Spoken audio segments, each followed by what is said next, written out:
Stand-up Story, une émission présentée par Flora Gaxer.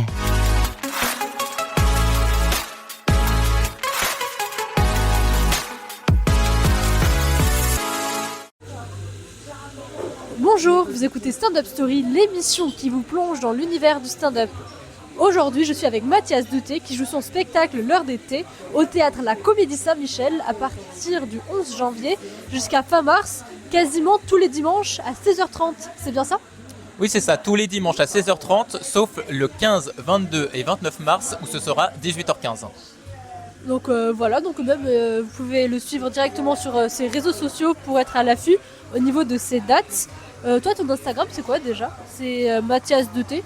C'est ça, Mathias avec 2 T et un H, ensuite tiré du bas, puis D-E-U-X, puis tiré du bas, T-H-E.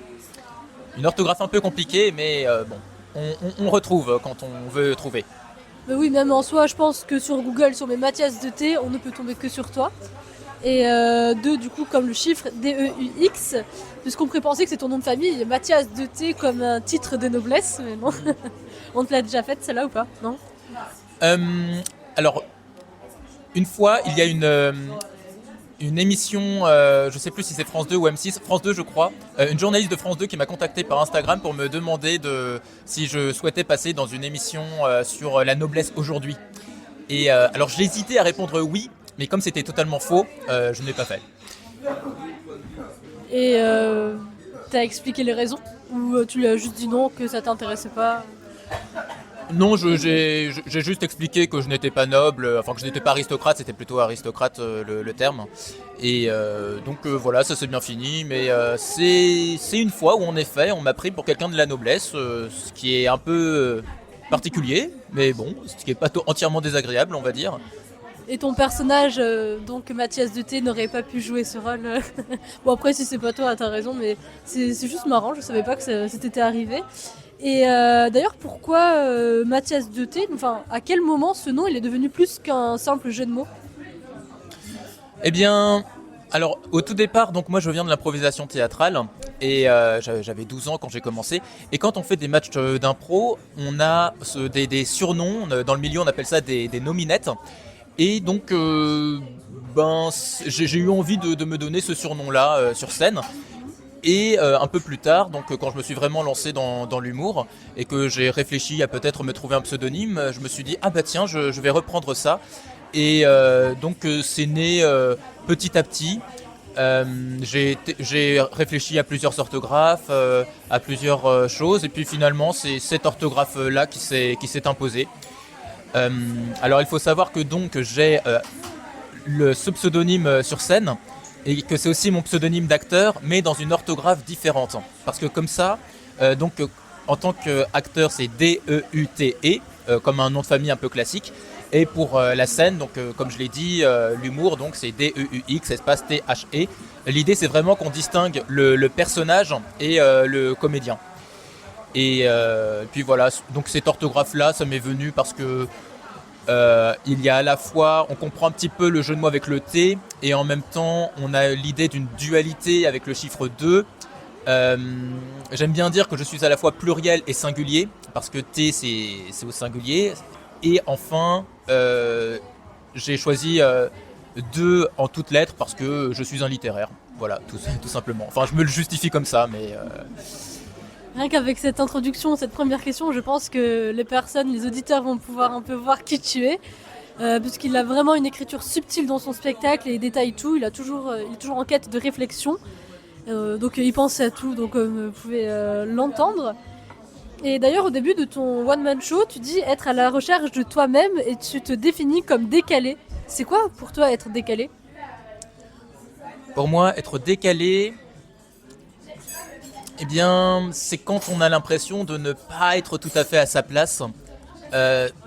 C'est un peu difficile à dire, mais c'est vraiment cette sensation... alors, comme je le dis un peu plus tard dans mon spectacle, j'ai toujours eu un peu l'impression d'être lunaire, la tête dans les nuages, dans ma bulle aussi. Enfin, c'est ce qu'on me disait souvent de moi quand j'étais enfant, un peu distrait, et pas vraiment l'esprit pratique. Et un peu toujours dans mes considérations, dans mes réflexions un peu humoristique ou vraiment, oui, j'avais l'impression d'être différent des autres, mais c'est pas toujours très évident à expliquer. Donc je pense que le mot décalé, ça convient bien. Et je pense qu'il y a beaucoup d'humoristes ou d'acteurs, d'artistes qui ont ce sentiment aussi. Alors ça se traduit pas forcément de la même façon, mais voilà, c'est juste cette impression d'être un peu différent que des autres. Du coup, cette différence, tu arrives à la mettre sur scène et c'est ça qui est bien, donc c'est ton identité. Et donc, tu disais que tu venais de l'impro, tu viens aussi du théâtre classique, du clown. Qu'est-ce que toutes ces disciplines ont pu t'apporter dans ta manière de réfléchir pour pouvoir faire rire le public ? Alors oui, j'ai commencé par l'improvisation théâtrale. Et c'est comme ça que j'ai découvert que j'aimais être sur scène et que j'aimais faire rire. Et que j'aimais surtout explorer mon univers et présenter mon univers aux gens, ma fantaisie.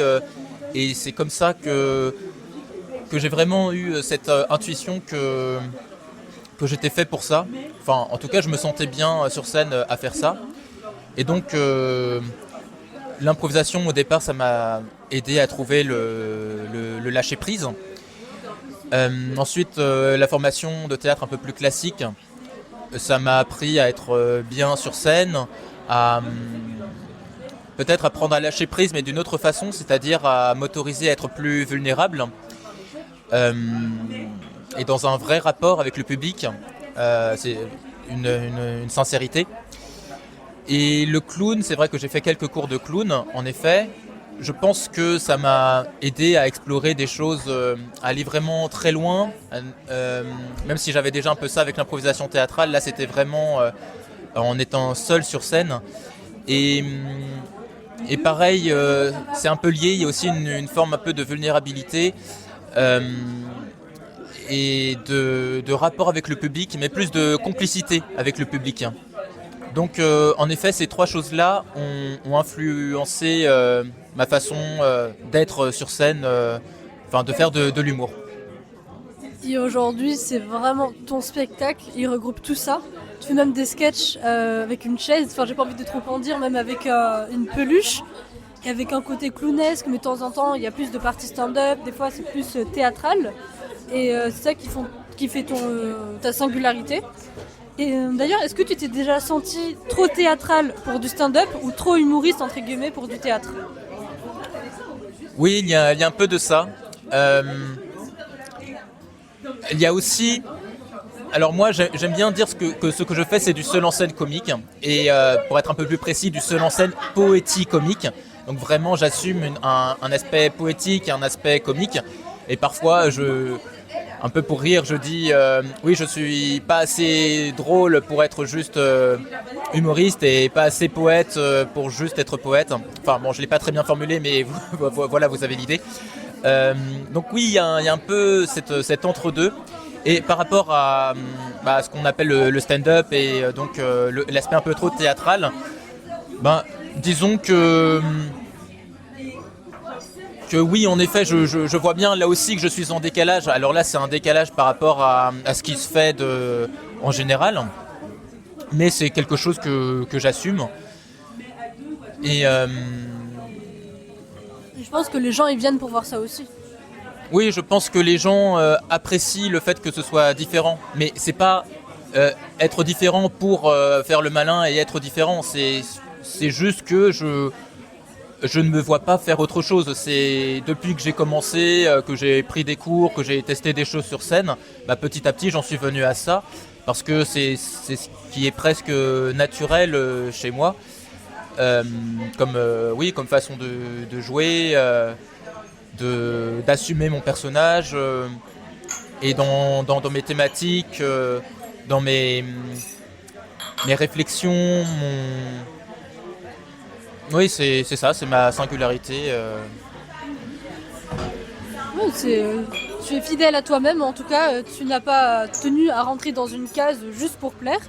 Et au moins, tu es doué, tu as de multiples talents en toi, en soi, de multiples compétences. Parce que tout le monde n'est pas capable de faire du clown, en plus de l'impro, en plus du stand-up et du théâtre. ces 4 compétences différentes qui là te sont complémentaires et utiles, donc c'est super chouette. Donc j'avais une question puisque ton spectacle il est très orienté vers la philosophie. Est-ce que tu as des références philosophiques et au niveau poétique, est-ce qu'il y a des auteurs qui ont nourri ton écriture?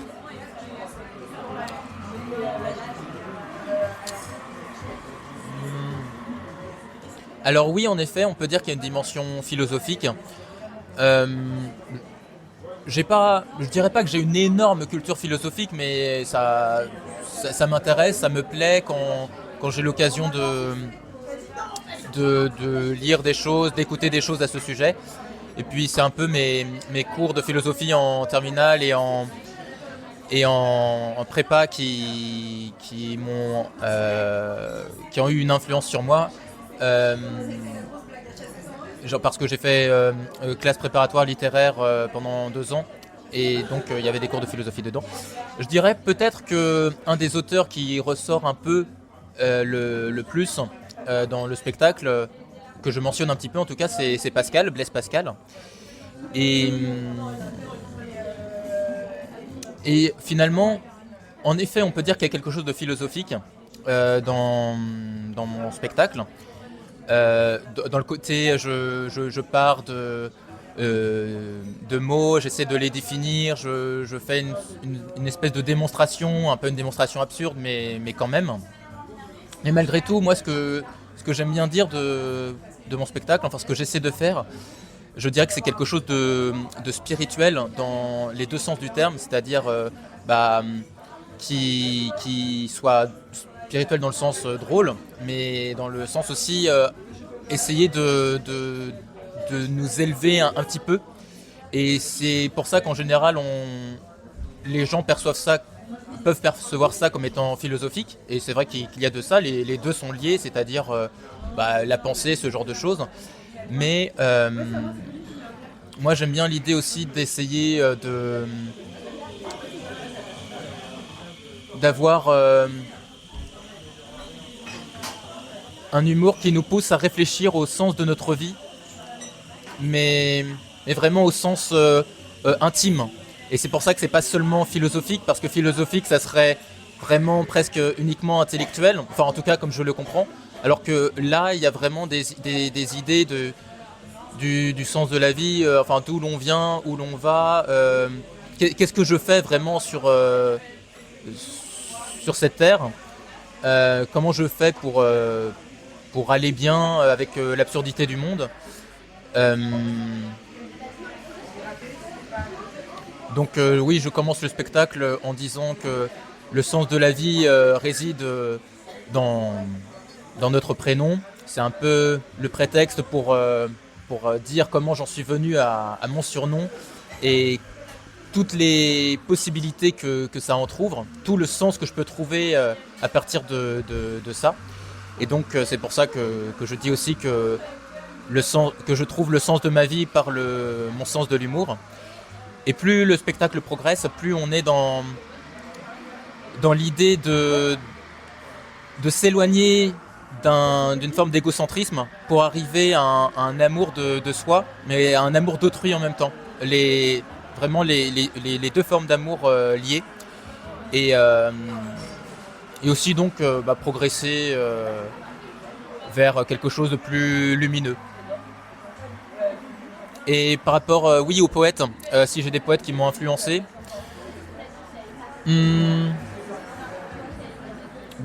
donc c'est plus un humoriste, mais on peut aussi le qualifier un peu de poète. Forcément, Raymond DeVos a eu une très grande influence sur moi aussi.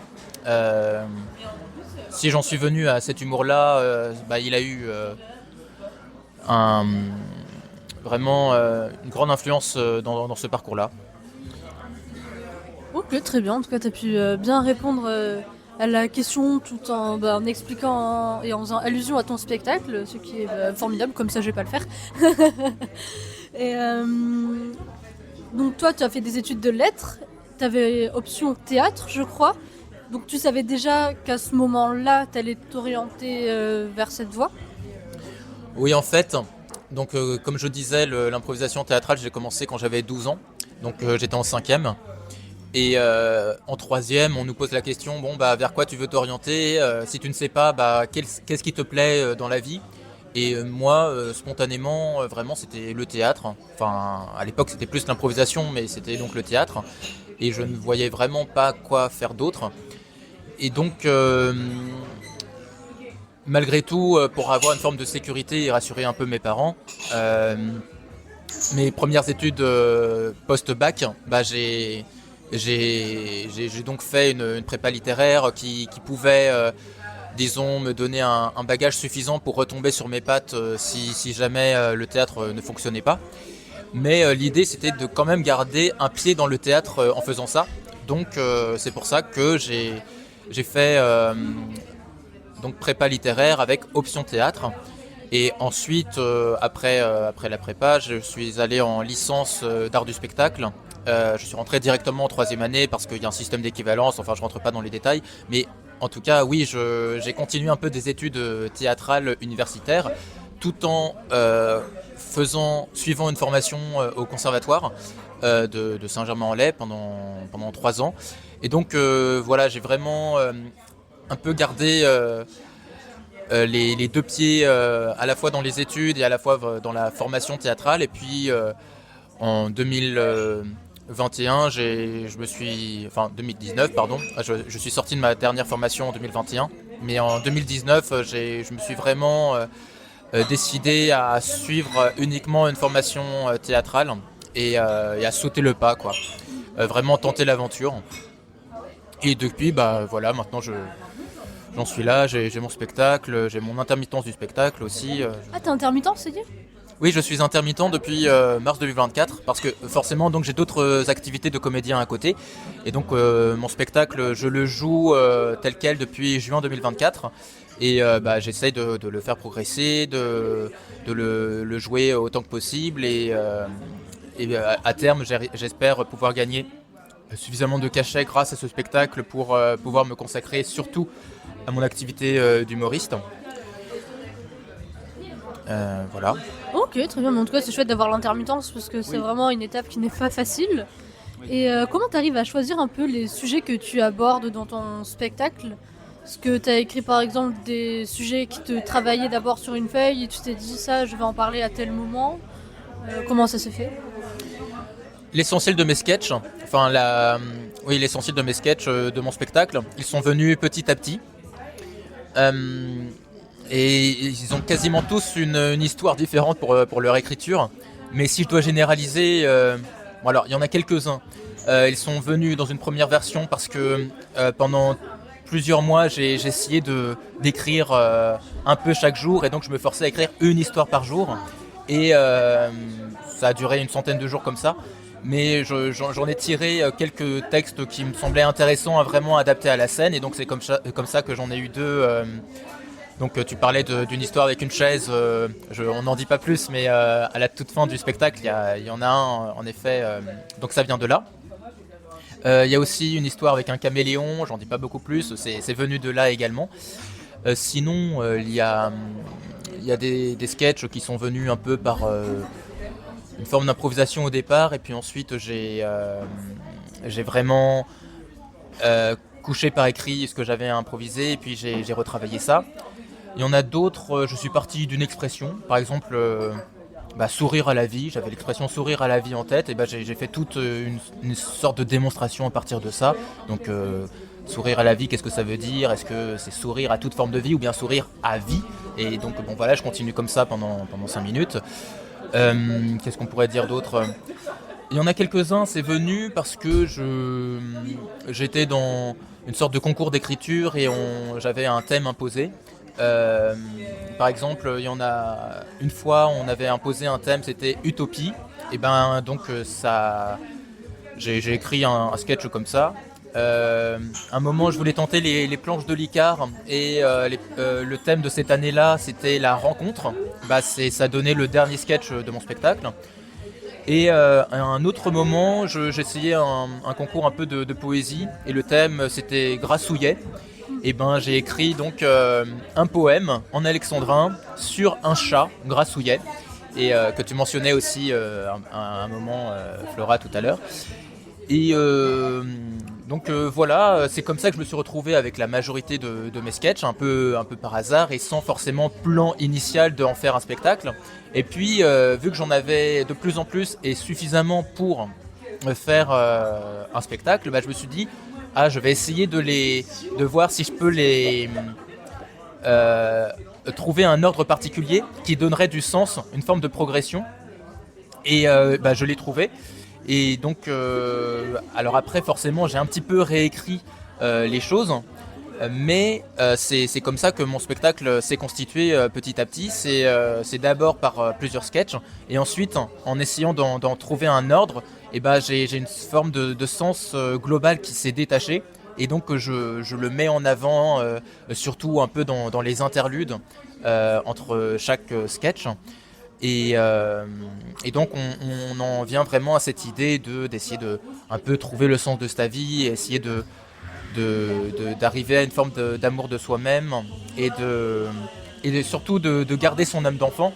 Parce que finalement, le dénominateur commun un peu dans tout ça, c'est mon personnage. Et mon personnage, je le qualifie un peu de mon enfant intérieur.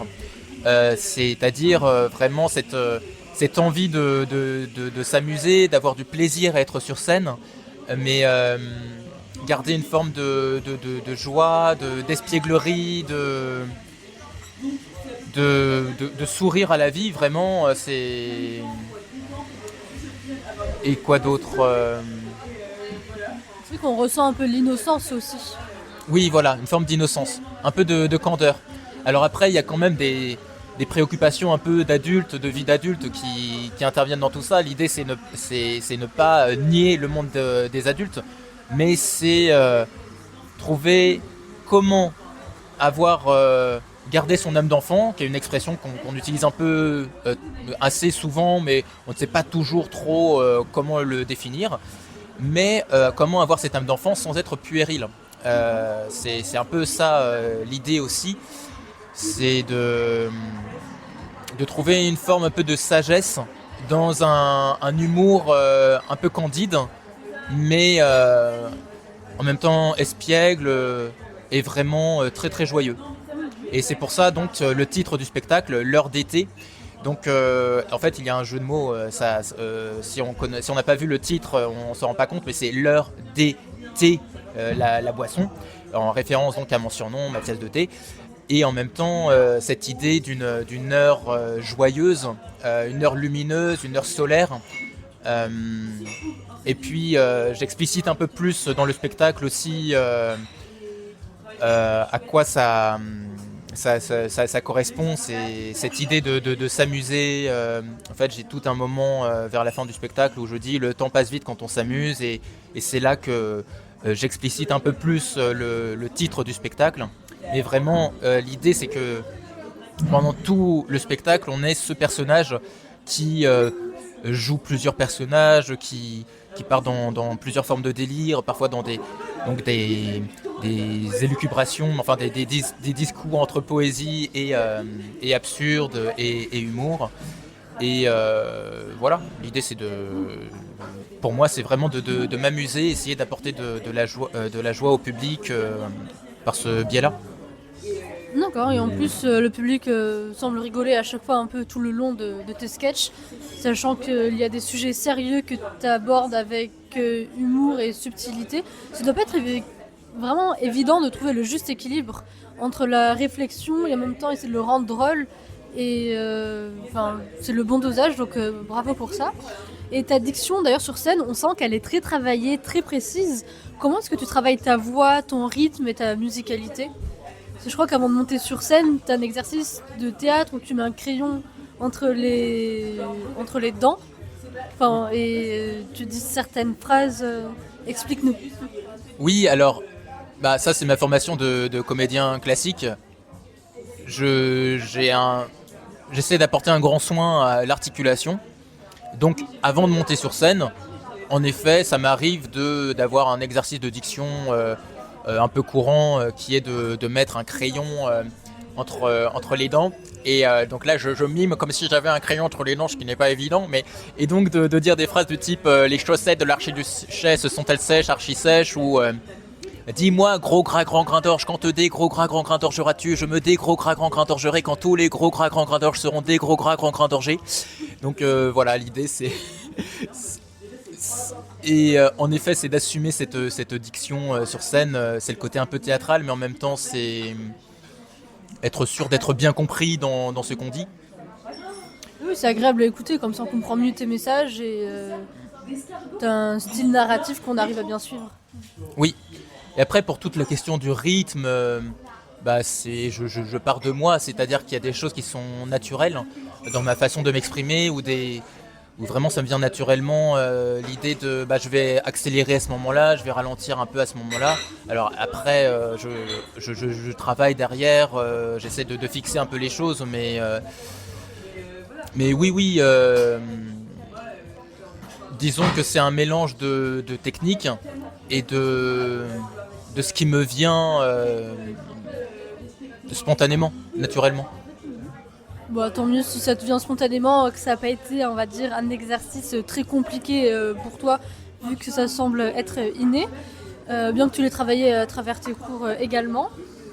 Est-ce que, à la fin d'une représentation, tu as déjà été surpris par une attitude de quelqu'un du public ou une réflexion, une remarque Eh bien, c'est vrai que j'ai eu plusieurs retours qui m'ont beaucoup touché et auxquels je ne m'attendais pas forcément. Une fois, j'ai quelqu'un qui est venu me voir qui a dit après ton spectacle, je me sens moins seul. Oui, ça m'a beaucoup touché, je m'y attendais vraiment pas. Là, il y a quelques temps, on m'a dit c'est vraiment un spectacle qui fait du bien. Et en cette période d'hiver, tout ça, vraiment, ça remonte le moral. Et moi, je me disais, oui, j'essaie de faire passer un bon moment, mais qu'on vienne à me dire, c'est un spectacle qui fait du bien, c'est autre chose, et je m'y attendais pas. Et donc, oui, en général, on me dit que c'est... Enfin, dans les choses auxquelles je ne m'attends pas, qui me touchent, justement, c'est quand on dit que c'est touchant, que vraiment c'est très poétique, et donc ça emmène quelque part. Donc, ouais, voilà. C'est vrai que c'est touchant d'avoir ce genre de remarques. C'est fantastique, parce qu'à un moment, tu parles dans l'un de tes sketchs aussi du rapport à la solitude. Et si la personne se sent moins seule après ça, c'est que tu as réussi un peu une part, comme une mission.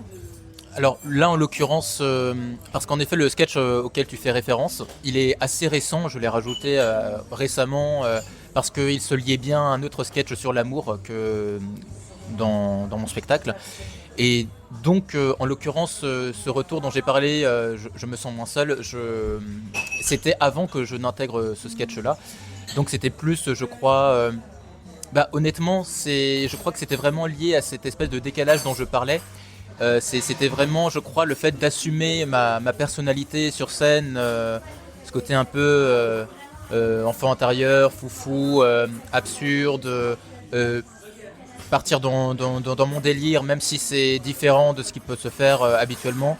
Et aussi, à un moment, il y a un sketch où je parle de vraiment savoir d'où l'on vient pour savoir où l'on va. Je pense que c'est plus ces choses-là qui l'ont touché. Mais en effet, j'ai un moment où je parle de la solitude et où je finis par dire que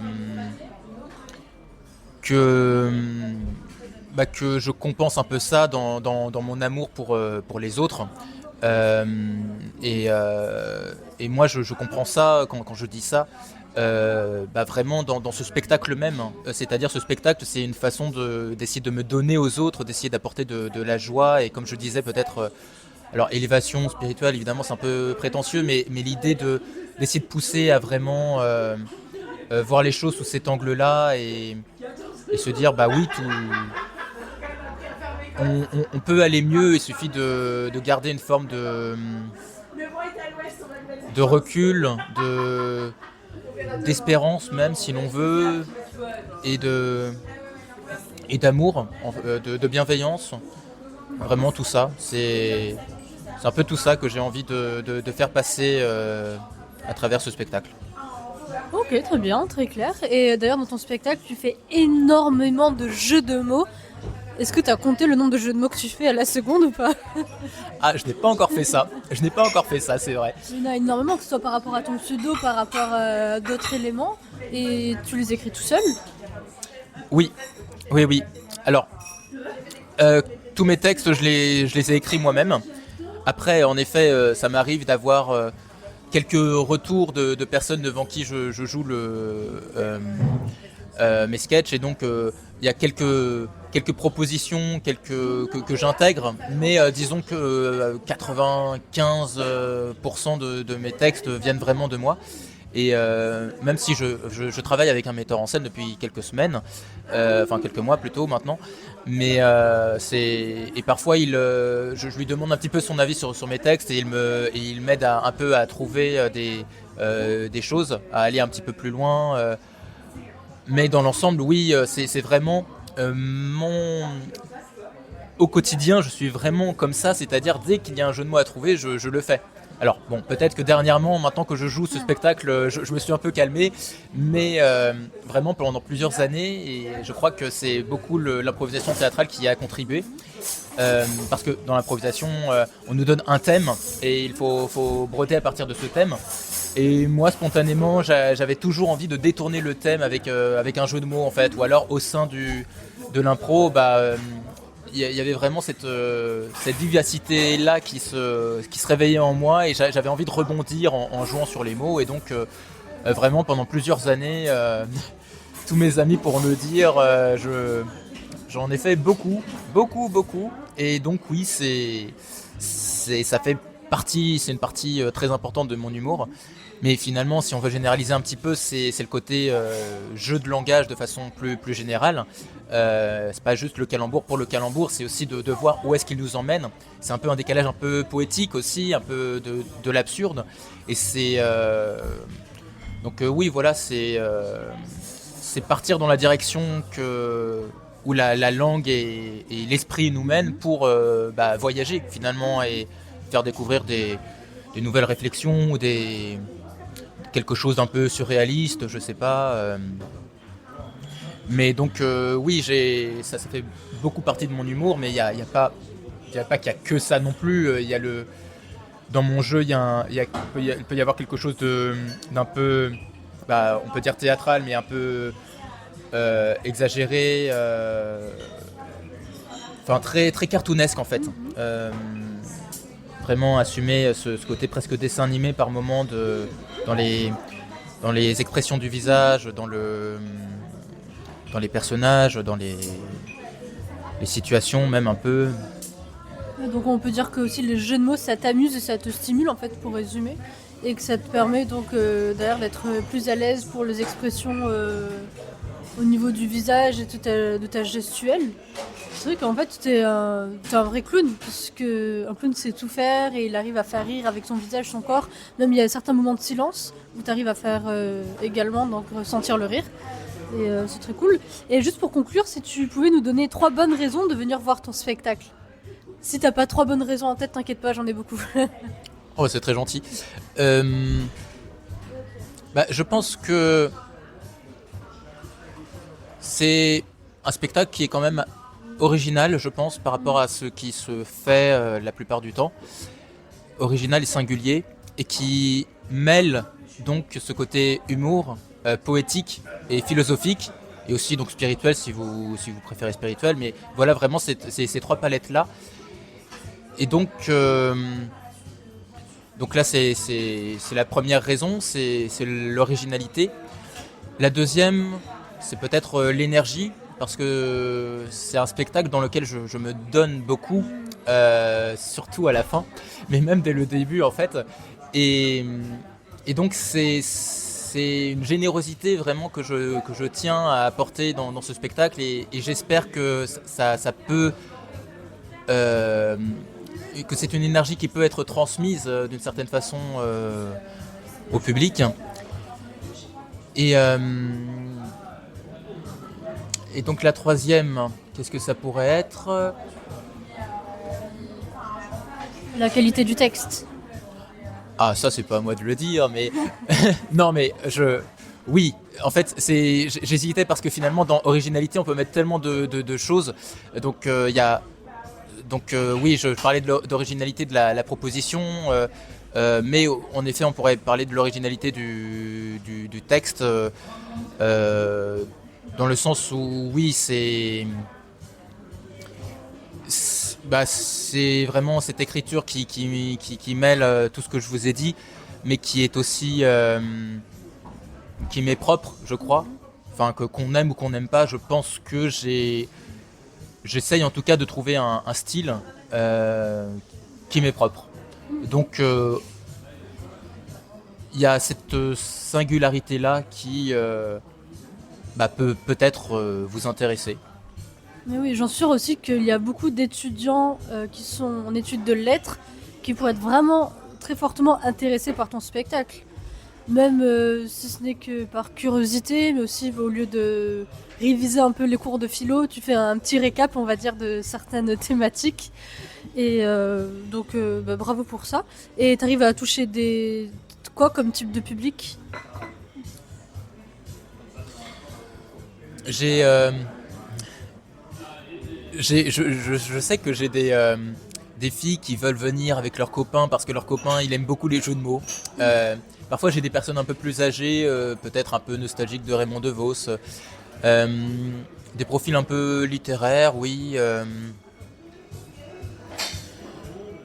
Vraiment tout type de curieux. C'est ça, je pense que c'est un spectacle qui parle beaucoup aux curieux, de découvrir quelque chose d'un peu différent. Et donc forcément aussi ceux qui ont un goût pour la poésie, la langue. Soyez curieux et allez découvrir Mathias Deté donc au théâtre La Comédie Saint-Michel à partir du 11 janvier. Parce que franchement, en fait, il faut voir ton spectacle pour comprendre un peu l'originalité de ton one. Eh ben oui, forcément, voilà, elle a raison, venez quoi. Donc toi tu joues jusqu'à fin mars, donc tous les dimanches à 16h30, sauf... Ah, pardon. Oui, non, c'est tout à fait ça, mais c'est juste que j'ai une anecdote qui est quand même assez drôle. C'est que la toute dernière date de mon spectacle, ça sera donc le 29 mars, et c'est à la fois le jour de mon anniversaire, de mes 30 ans, et j'évoque un peu un moment dans mon spectacle cet aspect-là, mais c'est surtout le moment où l'on repasse à l'heure d'été. Et si ça, c'est pas une coïncidence incroyable, enfin voilà, je tenais à le partager, je trouve ça vraiment très drôle. C'est une anecdote encore atypique, donc c'est super chouette. Merci beaucoup Mathias d'avoir été avec nous. Allez le suivre sur ses réseaux sociaux et ne le manquez pas. Donc son spectacle d'heure d'été au théâtre de la Comédie Saint-Michel. Merci beaucoup et bonne journée à tous sur Speed Radio.